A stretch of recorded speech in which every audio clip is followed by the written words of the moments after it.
En vrai, Coraline, vous avez kiffé ou ça vous a fait flipper? Moi, un peu des deux, j'avoue. Mais en grandissant, j'ai surkiffé, bien sûr.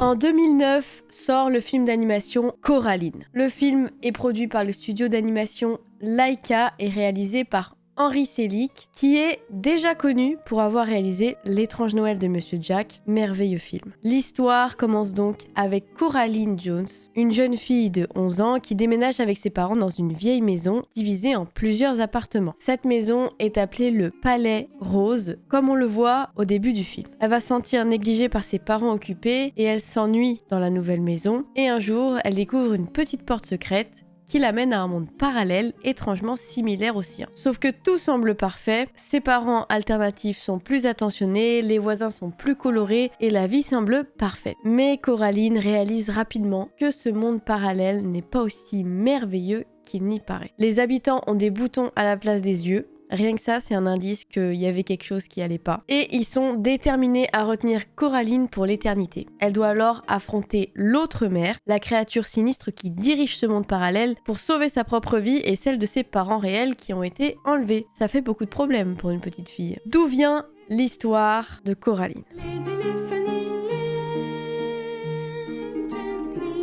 Avant d'être un film, Coraline est un conte de dark fantasy horrifique pour enfants. Alors je savais même pas que ça existait. Il a été écrit par Neil Gaiman et publié en 2002. Alors le livre a été publié en 2002, mais son écriture a commencé bien plus tôt dans les années 90. Sa première inspiration est sa fille Holly, qui est âgée de 4 ans. Après l'école, elle venait souvent raconter à son père des histoires qui faisaient peur, et dedans il y avait souvent une maman qui a été enlevée et des sorcières qui prenaient l'apparence de sa mère sans l'être vraiment. Est-ce qu'il y a de quoi s'inquiéter? Neil Gaiman, voyant que sa fille adore ce genre d'histoire, il va décider d'aller dans une librairie pour chercher un livre d'horreur pour enfants de 4-5 ans. Sauf que bien sûr, vous vous en doutez, des livres d'horreur pour les enfants de 4-5 ans, il y a un souci, il y en a pas. Et donc, comme il y en a pas, enfin du moins pas beaucoup, il va se dire je vais en écrire une. C'était pas du tout prévu que le conte soit publié. À la base, c'était juste une histoire que Neil racontait à sa fille, tout simplement. Neil Gaiman, il va quand même se dire bon, j'ai écrit quelque chose, autant le montrer, et il va faire lire les premiers chapitres à son éditeur anglais. Sauf que l'éditeur anglais, il va dire des histoires d'horreur pour des enfants qui peuvent aussi plaire aux adultes, c'est pas possible. Donc,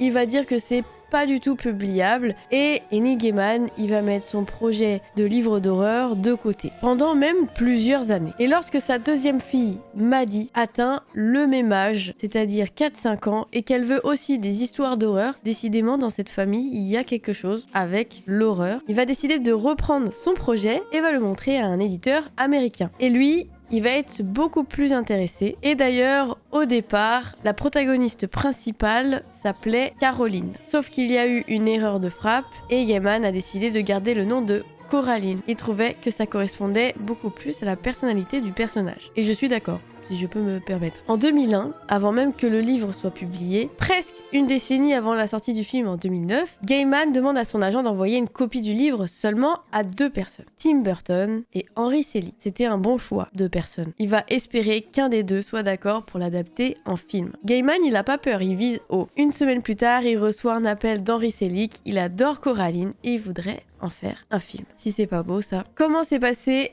la production de ce film?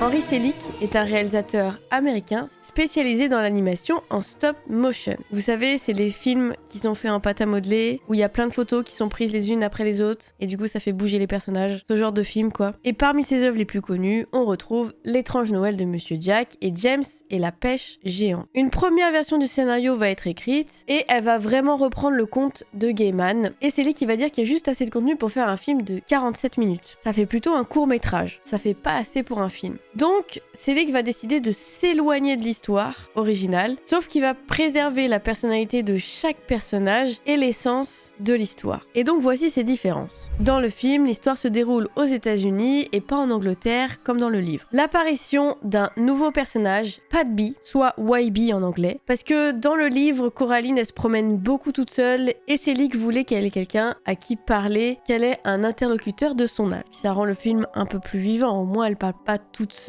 tout le long. Les transformations de l'autre mère sont aussi différentes. Dans le film, l'autre mère apparaît sous 3 formes. Elle est d'abord clone de la vraie mère, elle devient une créature très élancée, avec un visage moins sympathique, et enfin, la dernière transformation, celle que j'aime le moins, elle se transforme en une espèce d'araignée. Et dans le conte, l'autre mère garde plus ou moins la même apparence, il y a juste ses ongles et ses dents qui s'aiguisent. Les mains mécaniques de l'autre père, ces mains ont été rajoutées et elles symbolisent l'emprise de l'autre mère sur lui et on voit dans différentes scènes d'ailleurs qu'elles sont indépendantes de lui. Quand elle part en exploration, sa maman et moi n'avons que passion et admiration pour notre Coraline. Pour la direction artistique du film, Henry Selick qui cherche à s'éloigner des films d'animation qui existent déjà. Il tombe sur les travaux d'un illustrateur japonais, Tadahiro Uesugi. Il va lui demander de réaliser quelques dessins pour le film. À la base, c'était censé être une collaboration de quelques semaines, mais Tadahiro sera engagé comme concepteur visuel pendant plus d'1 an. Donc, il a conçu les sets de tournage, les décorations et il a carrément donné vie à l'univers de Coraline. Et on le voit bien d'ailleurs dans le film, il a défini 2 palettes de couleurs différentes, une plus terne pour le monde réel et une plus colorée pour l'autre monde. On voit clairement la différence. Le mec est quand même passé de faire des dessins à faire tout. Le tournage du film a eu lieu dans l'Oregon, dans un entrepôt de 13 000 m², soit presque l'équivalent de 2 terrains de foot. C'est énorme. Et le film aussi a une particularité, c'est que c'est le premier film d'animation en stop motion filmé en 3D stéréoscopique. Alors qu'est-ce que c'est? C'est que le film a été pensé pour être vu avec des lunettes 3D. Stereoscopic vision is able to work because we have 2 eyes and both eyes can see the same thing, although at a slightly different angle.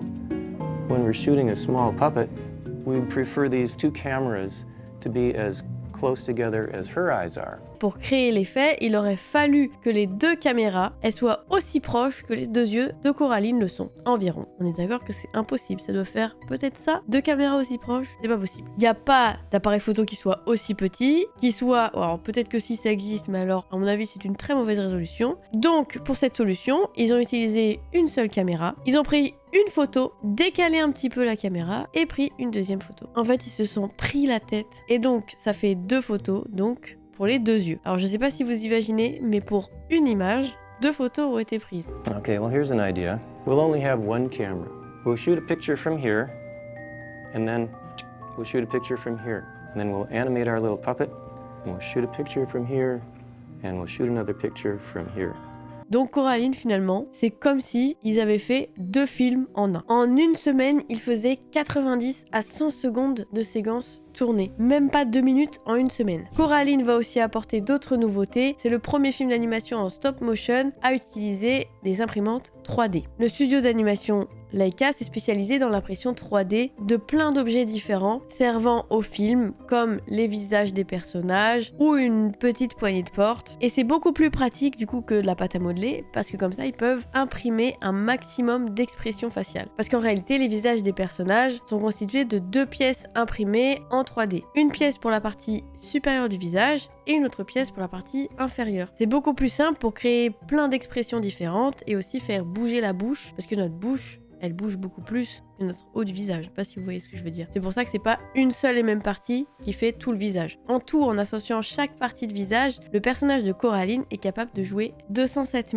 336 expressions différentes. Je ne sais même pas moi-même si je peux faire autant d'expressions différentes. Un truc de fou. Les vêtements des personnages ont été cousus à la main par Althea Chrome. Elle s'est spécialisée dans la conception de vêtements pour des personnages miniatures et parfois elle a même dû utiliser des aiguilles à tricoter aussi fines qu'un cheveu. Incroyable. Voici maintenant quelques anecdotes sur le film.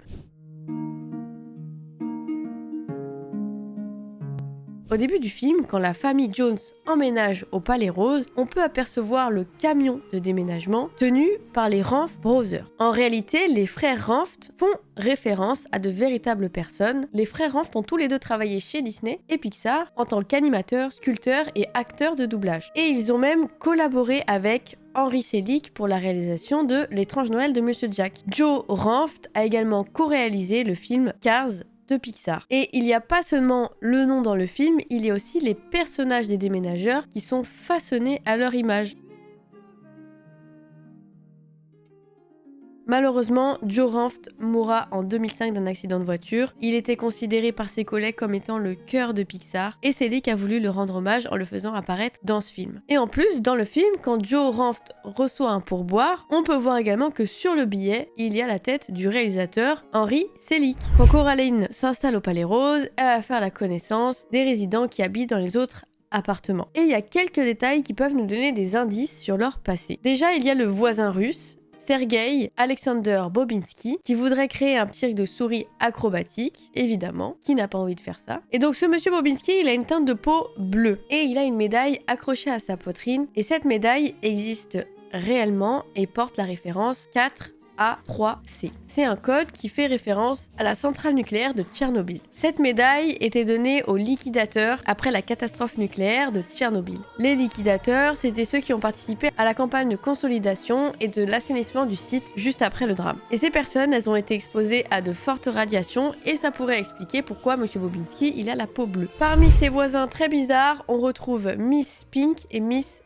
Forcible. Et elles habitent dans l'appartement au sous-sol. Ce sont deux actrices burlesques qui sont retraitées et Neil Gaiman va confirmer plus tard que Miss Pink et Miss Forcible forment un couple. Sur le paillasson à l'entrée de l'appartement, on peut lire No whistling in the house. Pas de sifflement dans la maison. Et cette règle, ça fait référence au passé des deux femmes. Parce que c'est la tradition de ne pas siffler au théâtre car c'est synonyme de mauvaise science. Vous savez, les gens qui sifflent au théâtre pour dire que c'est nul, se faire siffler quoi. Et dans leur appartement, on peut aussi voir deux affiches accrochées de leur représentation passée. Les deux affiches sont en réalité des parodies des pièces de théâtre de Shakespeare qui rappellent bien que Miss Pink et Miss Forcible étaient bien des actrices de burlesque.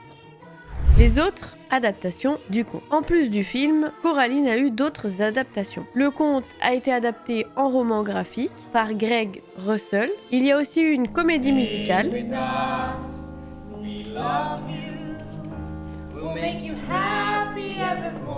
Il y a également eu un jeu vidéo Coraline qui a été développé sur PlayStation 2, Nintendo DS et Wii. Et pour finir, il existe une pièce d'opéra sur Coraline composée par Marc Anthony Turnage. Voilà, maintenant vous savez pas mal de choses sur Coraline, moi aussi, il est temps de le revoir une autre fois avec toutes les infos. Je trouve ça toujours bien de revoir un film avec des anecdotes et en connaissant les petits détails particuliers du film. J'espère en tout cas que cette vidéo vous aura plu. N'hésitez pas à me dire dans les commentaires si vous souhaitez que je fasse d'autres films, en particulier des anecdotes, comment le film a été créé, les petits easter eggs comme on dit dans le film. En tout cas, merci d'avoir regardé cette vidéo et on se dit à demain.